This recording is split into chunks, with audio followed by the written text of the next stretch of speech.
Hello guys, and welcome to today's video. Okay, so in this video I'm actually gonna show you guys a build that I've actually been using for quite a while now. Very much tested it in every scenario in terms of general use, usefulness in strikes and other activities, and my raids, especially my raids. I pretty much made it for the raids. This build is centered around the new Titan boot, the Burning Steps. Now, the main reason why I wanted to make this build was when I initially heard about this build, I first thought it was just a status defend build for PvP, which I was like, I don't play PvP, so I don't really care. But what actually helped me realize the potential of this build is the fact that any solo final blows will grant you bonus weapon damage. Like, the minute I heard that, I was just like, why the hell is not everybody using this boot? Because it's any solo final blow, which means your abilities, weapon, anything that you use for solo works for this build. So now the main weapon I use on a general basis is my new grenade launcher, the empty vessel. This is the grenade launcher I got for this season. I will do a video about this eventually. As you can see, I've kind of slowed down on videos I've made recently due to the fact of work and just getting back to normal life in general. I do plan to make this video, but what you should know, or the TLDR I guess, is essentially because any solo weapon works, this grenade launcher, which is solo, means that getting my solo kills, grenade launcher kills, will give me weapon damage, which will buff my grenade launcher, my kinetic, and my heavy. I don't think this is a big secret, but Anarchy essentially is the go-to heavy for any scenario. When I'm not using Anarchy, I am using my Clown Splitter, which again, I don't think is a big secret, but it's an OP heavy weapon as long as you like pair it up with energy accelerant and put loosen blade anywhere near your build to kind of like make it more effective. So in this video, let me ramble on. The idea is I'm gonna pair my energy accelerant, which include my blinding grenade, to allow me to essentially suppress all the ads while still able to essentially increase my damage potential. Combine that with a solo subclass bottom tree, which essentially allows me to burn every living thing around me. Combine that with my boots that essentially allows me to have escalated damage non-stop as long as I'm getting solo kills, which pretty much everything I'm using would allow me to do. On top of that, I'm also running a Warmind cell build, which includes Wrath of the Rasputin. Wrath of Rasputin, for anyone that doesn't know, which I feel like everybody should know by now, it's getting solo splash kills, which also includes my empty versal because it's a grenade launcher. That means it creates solo splash since it is a solo weapon. So essentially, by using the Wrath of Rasputin, my solo weapon, my grenade launcher, creates Warmind cells on top of blind, on top of doing increased damage because it is a vorpal weapon. My grenade, pretty much any grenade I choose to use, will create Warmind cells because again, solo splash, everything goes boom. On top of creating this Warmind cell, obviously I want to maximize the use of a Warmind cell. I'm going to use my global reach to increase the distance. I feel like if you're using any form of Warmind cell build, you should have global reach. Like, it's just a must to like maximize the potential of a Warmind cell. I'm gonna use burning cells for people that do not know. Burning cells essentially allows my Warmind cell to have an increase, like kind of have like a solar element to it. So instead of just a general explosion, it is a solar explosion, which again goes into the fact that I want to make more things die of solar abilities, increasing my weapon damage. So Warmind cell essentially will go into my build. On top of that, I'm also adding my Rage of the Warmind, which essentially increases the solar damage applied by my Warmind cells. So it's an additional solar damage explosion of a Warmind cell to destroy. By the way, combining the burning cells and the Rage of Warmind cells, if my Warmind cell kills multiple targets, it will create another Warmind cells. So essentially it will allow me to create a chain reaction.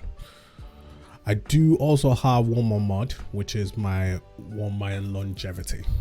What I do with this mod slot on my helmet is essentially, depending on the scenario, I will usually think, depending on the activity I'm doing, my mindset is usually, is it worth it to pick up a Warmind cell, or is it worth it for the Warmind cell to stay on the ground for longer?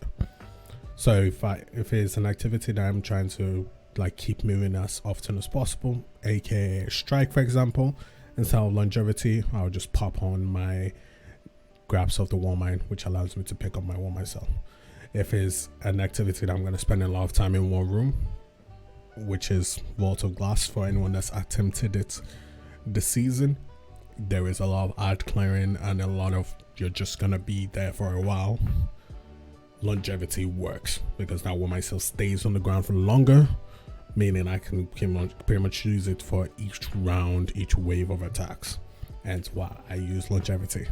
Whenever I switch my weapons around though, so when I switch my crown splitter, I already have another mark ready with the energy accelerant and loosen blade, and I'll simply switch my helmet to the Wrath of Rasputin. So essentially the build will always stay the same. I feel like if you're gonna go for this type of build, you should have that backup. Obviously you can always change your mod, but you have to remember the element differences, because for you to use loosen blade, it needs to be on arc. It has to be. The easiest way is your class item, since class items are the easiest thing to always get and doesn't require any form of stats. But you do know you have to move the mods to different locations. The only 4 mods that needs to stay is just your Wrath of Rasputin, your Global Reach, your Burning Cell, and the Rage of the Warmind. But apart from that, all you have to do is remember, as long as you're running a solar weapon, it doesn't even have to be a subclass, because sometimes I'll be running a raid and I'll just run my bubble, but I know I keep getting my increased damage in general by just running a solar weapon. As you can see, I also have my Arena's Vow, which again, it's a solar weapon, allowing me to essentially still get the damage buff. I can still run my Death harder because again, solar weapon, so I'll usually switch my blind to my code and I'll use my Death harder to essentially allow me to create solar kills, which means I keep getting my increased damage with my weapons. So one, I do need to tell you guys that this is a general build. It's not an OP build in any sense of the word, but the one thing it does do really well is being able to essentially do everything.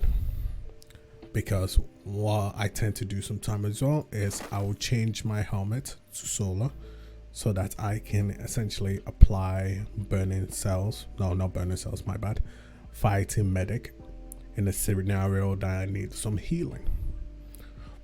The one thing I do need to tell you about fighting medic is you should mainly use this when you're doing like a solo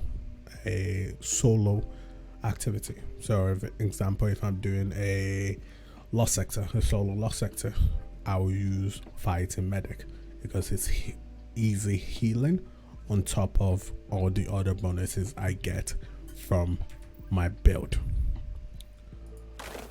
I hope this video was helpful for you guys. I plan to do a video on my grenade launcher very soon and how to get it, and the reason why I actually use empty vessel a lot more than truth teller. Look out for that video. Thank you guys as always, and I'll see you guys in the next one.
Got a bad bro, name hot in these streets, no Tabasco. But I'm so stuck, that's a fact, yo. And if you think I'm frontin', you can run it back, yo. Go on, run it back. You know that I run it.